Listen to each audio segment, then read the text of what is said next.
Olá, ouvinte, seja bem-vindo ao meu canal. Eu sou o professor Pedro Ana Júnior e hoje a gente vai estar falando de um tema, na verdade, atualizando um tema que a gente já fez videoaulas a respeito desse tema, que é a questão aquela operação de, é considerado como fosse um planejamento tributário, quando com uma empresa que tem prejuízo fiscal, né, antes de ela ser extinta, ela é incorporada e ela utiliza 100% desse prejuízo fiscal sem observar a limitação dos 30% da trava que a lei assim estabelece.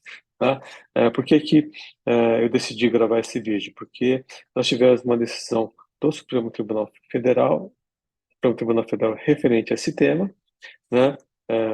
No vídeo anterior sobre esse tema, eu comentei que isso poderia ser objeto de julgamento e o Supremo, através do recurso extraordinário mil, 1.357.308 acabou decidindo sobre esse tema, então eu achei interessante a gente atualizar vocês a respeito disso, tá? Então, para quem está chegando agora, seja bem-vindo. Se você ainda não é inscrito no canal, se inscreva e ajude a divulgar esse vídeo compartilhando com quem interessa, né? Então, para a gente poder contextualizar, para o pessoal que está chegando agora, quem quiser assistir os vídeos anteriores, já tem um material mais detalhado, como é que é essa operação, né? Então, essa operação foi considerada uma operação de planejamento tributário antes da sociedade ser incorporada, antes de o grupo societário fazer uma incorporação, fazer uma cisão dessa sociedade, ela se utiliza dos prejuízos fiscais integralmente sem observar a limitação dos 30% que a Lei 8981 assim estabelece. Então, qual é a regra geral? Toda vez que a empresa apura lucro real, né? Ela tem direito a compensar os prejuízos fiscais acumulados de períodos anteriores, limitado à razão de 30% do lucro do exercício, né? Então, o que se entende? Que quando há uma operação de incorporação, quando há extinção da sociedade, essa limitação não se aplicaria, né? E após a utilização de 100% desses prejuízos fiscais, essa sociedade ela é incorporada. Então, essa seria a operação, né? Então, eu tenho prejuízo fiscal, se eu for incorporado, né, a sociedade que está sendo incorporada, que tem prejuízo, ela perde esse direito, ela não é transferida, né, para a sociedade incorporadora. Então, o que que as empresas fazem? Ou você faz uma incorporação reversa, a empresa deficitária incorpora a lucrativa, ou o que que o pessoal estava fazendo? Antes da ocorrer a incorporação, eu utilizava esses prejuízos fiscais sem observar a limitação dos 30%, né? E quais seriam os argumentos jurídicos para eu poder utilizar esse prejuízo fiscal sem observar a limitação dos 30%. Então, primeiro, a limitação não se aplicaria quando não há continuidade da sociedade, ou seja, a sociedade está sendo extinta, a sociedade está deixando de existir, portanto, não há razão de eu ter essa limitação, porque o direito se perderia, esse prejuízo fiscal se perderia. Isso fere o direito do contribuinte ao proibir a compensação, porque qual que é o pressuposto dessa limitação de 30%? Eu não tenho limitação temporal, mas eu tenho limitação na sua compensação. Então, o pressuposto é que a sociedade vai continuar apurando lucro, apurando resultado, portanto, não faria sentido você ter essa limitação de 30%. E você, limitando esse direito, você estaria tributando patrimônio ao invés de renda. Então, esses seriam os argumentos jurídicos para quem defende essa tese. E quais são os argumentos jurídicos para quem entende que a limitação se aplica? Então, o primeiro argumento é não há base legal, ou seja, não existe previsão legal, né, que nos casos de incorporação, cisão ou fusão de sociedade, você não tem que obedecer a limitação de 30%, porque ela é uma regra geral, portanto, ela tem que ser observada. A compensação de prejuízo fiscal é um benefício fiscal, que eles vão na linha da decisão do Supremo Tribunal Federal, que julgou constitucional a limitação da compensação dos 30%, né? Mas quando o Supremo Tribunal Federal decidiu aquele tema, não foi no caso de incorporação, não foi no caso de decisão, mas sim no caso de regra geral. Não pode haver interpretação nos termos do artigo 111 do CTN e deve-se observar a regra geral da compensação dos prejuízos fiscais, que é aquilo estabelecido pela Lei 8981 de 1995. E aí, como é que está isso? Como é que estava indo isso na esfera administrativa? Então, nós tínhamos acordos desfavoráveis, né? Então, o Instituto 2 aqui da Câmara Superior de Recursos Fiscais, que entendiam que essa limitação tem que ser aplicada. Então, mesmo nos casos de incorporação divisão de sociedades, eu tenho que observar a limitação de 30%. Eu não poderia compensar 100%. Então, nesses dois acordos aí que eu cito, você tem a seguinte emenda: encerramento de atividades, compensação do prejuízo, limites dos 30% do lucro real e inaplicabilidade. Não existe previsão legal para se proceder à compensação do prejuízo. Trava, além do percentual de 30% do lucro real, ainda que a pessoa jurídica esteja no encerramento da sua atividade. Então, o entendimento da Câmara Superior é no sentido de que o contribuinte tinha que observar a limitação dos 30%. Aí, no ano passado, nós tivemos uma decisão de Câmara Superior, né, e eu devo frisar que a composição do então presidente era mais favorável, que ele era uma pessoa mais imparcial, ele era mais atento ao que estava sendo discutido e, por maioria de votos, eles entenderam que a limitação não se aplicaria. Então, esse é o acordo que eu cito, né, referente a esse caso. Então, o que a emenda está falando? Comparação, limitação de 30% na compensação de prejuízos fiscais, ausência de previsão legal, excepcionado a regra geral. Então, como não há previsão legal, né, limitando, no caso de incorporação ou cisão da sociedade, então não haveria que falar nessa limitação. Então, o prejuízo fiscal apurado poderá ser compensado integralmente com lucro real no encerramento das atividades da empresa, tanto para a contribuição social quanto para a quantia da pessoa jurídica, identidade de matéria fática, uma decisão, quando os ajustes relativos ao IR e ICS tiverem origem nos mesmos fatos,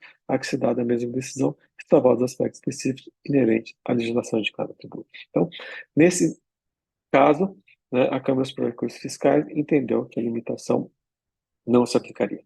Aí, como é que está vinha vindo isso no judiciário? Então, nós tivemos uma decisão na primeira turma do Superior Tribunal de Justiça, o STJ, nesse RES 1.805.95 de um caso de São Paulo, que entendeu pela constitucionalidade dessa compensação, ou entendeu que essa compensação seria legal, ou seja, tributária, empresa extinta por comparação, compensação de prejuízos fiscais, não ter jurídico, benefício fiscal, 100%, aplicação impossibilidade. Então, nesse caso, eles entenderam que o contribuinte não tinha razão. Então, a legislação do IR da CS permite eventuais prejuízos fiscais apurados em períodos anteriores sejam compensados com lucros apurados posteriormente, estabelecendo que a referida compensação é limitada a 30% do lucro real do ano calendário, né? O STF considerou a natureza jurídica da compensação de prejuízos fiscais e da base de cálculo negativa da contribuição social é benefício fiscal, decidindo pela constitucionalidade da lei que impôs o limite de 30% para que a compensação pudesse ser efetivada. E não existe permissão legal para que, em caso de instituição de empresa por comparação, os seus prejuízos fiscais sejam compensados sem qualquer limitação. Então, o STJ entendeu que o prejuízo fiscal é benefício fiscal, não existe previsão legal nos casos de comparação de sociedade que você não deva respeitar essa limitação, portanto, entendeu que foi desfavorável a tese do contribuinte. E aí, nós temos a segunda turma do STJ, que também julgou um outro caso, o RESP 1.925.025, que também foi da mesma linha da primeira turma, né? Ou seja, tributário, IR, ICS, compensação de prejuízos fiscais, limitação de 30%. Lei 8.981, Lei 9.065, legalidade e constitucionalidade. A jurisprudência pacífica no sentido de que a limitação da compensação de 30% dos prejuízos fiscais acumulados em exercícios anteriores, com a finalidade de implementação da base de cálculo da CSL e do IRPJ, Imposto de Renda e Contribuição Social, não contém mácula de ilegalidade e inconstitucionalidade.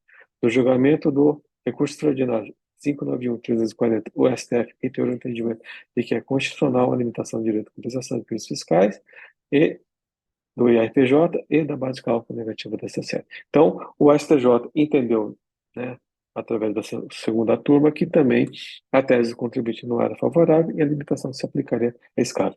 E aí, o que nós tivemos? Nós tivemos o recurso extraordinário 1.357.308, julgado pelo Supremo Tribunal Federal, no qual eles entenderam que é constitucional a limitação dos 30%, mesmo nos casos de incorporação de sociedade. Então, esse é o entendimento do STF em relação a esse tema, e vamos entender como é que fundamentaram essa decisão. Tributário, a emenda do acordo, compensação de despesas fiscais, imposto de renda e contribuição social, limitação de 30%. Acordo recorrido, em conformidade com o entendimento firmado pelo plenário do Supremo, no julgamento do recurso extraordinário 5.940, ou seja, eles citam esse recurso extraordinário que julgou constitucional a limitação de 30%. O tema 117, RG, exceção de pessoa jurídica, impossibilidade do Poder Judiciário agir como legislador, positivo para conceder benefícios fiscais não previstos na lei. Então, eles entendem também que não havia previsão legal para isso. Então, o que o relator utilizou como argumento para poder fundamentar a sua decisão, que foi por maioria de votos, né? O ministro Fachin, no caso, entendeu que a limitação não se aplicaria, mas ele foi voto vencido. Então, ele utilizou como fundamento o recurso extraordinário 591.340, que entendeu que é constitucional a limitação do direito da compensação de despesas fiscais do imposto de renda e da base de cálculo negativa da CSL, ou seja, mesmo no caso de incorporação, se aplicaria a regra geral da limitação da compensação de 30%, e também utilizou que, quanto à ausência de legislação, não caberia ao Poder Judiciário atuar como legislador positivo para conceder ou estender benefício fiscal. Então, eles entenderam também que, como não há regra específica para se aplicar o caso da incorporação antes, a título do prejuízo, antes da incorporação, eles entenderam que o Poder Judiciário não poderia legislar, portanto, eles entenderam que o contribuinte não tinha razão. Então, esse é o fundamento, né? Infelizmente, essa tese que vinha sendo defendida pelos contribuintes acaba sendo, eu diria, tendo precedente desfavorável, tanto na esfera administrativa quanto na esfera do Poder Judiciário. Eu falo da esfera administrativa porque, pela atual composição da Câmara Superior de Recursos Fiscais, eu entendo que vai haver uma volta na antiga jurisprudência do CARF, entendendo que o contribuinte não tem razão. Então, é isso que eu queria falar para vocês. Espero que tenham gostado desse vídeo. Se gostou, compartilha, se inscreve no canal, ativa o sininho para receber notificações e eu vejo vocês no nosso próximo vídeo. Obrigado.